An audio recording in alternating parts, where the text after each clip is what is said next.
If you recall, the last striker Chelsea had that was kinda emphatic was Diego Costa. But Antonio Conte came in, they had, I think, personal issues, and then he forced him out. And the club said, yeah, we support you, our money. And now it's almost 8 years.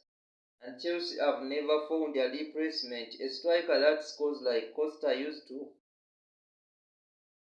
So, how do teams go about that? Look at a team like Bayern. They change managers. They change everything a manager can come in this season, he leaves. They have added freaks. They have added the Tuchels. Now they have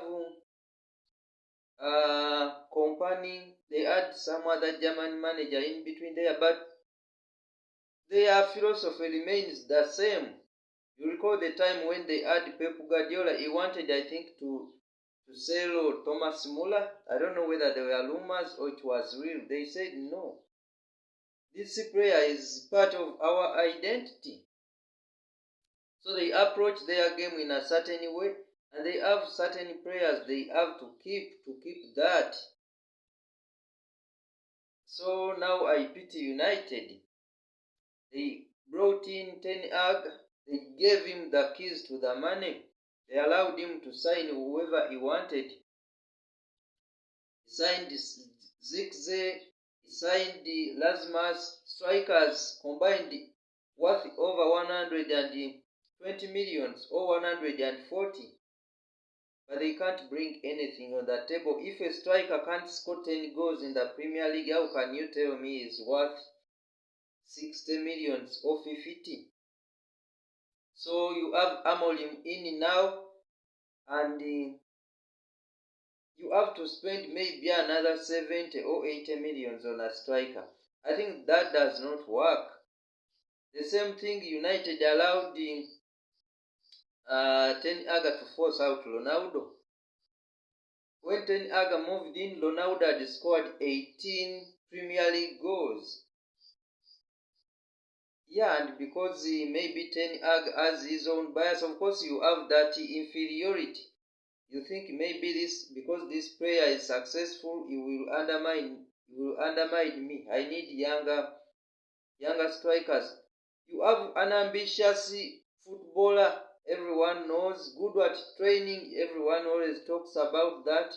He's professional and you force him out.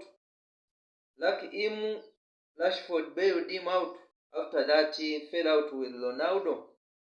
He scored massive goals, scoring in 10 back-to-back home games. And that's what fans like. So they loved him at first. We called him a genius. So they allowed him to buy even what was not necessary. The Eriksens had been good, but they were aging. You can't bring them if you're really looking to compete. Mason Mount is much more similar to Bruno Fernandes. If you already have Fernandes, why would you buy like Mason Mount to use him as a deep lying midfielder, something he has never done? You can't blame maybe for the Anthony cases because they didn't have good players in such positions, but going forward, I think they should look up for managers that align with the players they already have. If you're looking for a manager, I think they should look up for someone who can use the team they have and try to build slowly by slowly. Maybe add 2 or 3 players in, but not going and buying an entire new team like you didn't have anyone, because each of the players they have were good before they were bought them.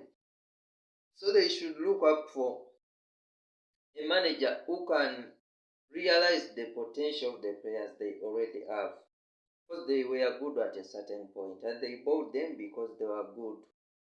And going forward, they really limited the sale of the manager and buying everyone, because when things turn around, it means you have to rebuy to rebuild everything. Thank you for watching.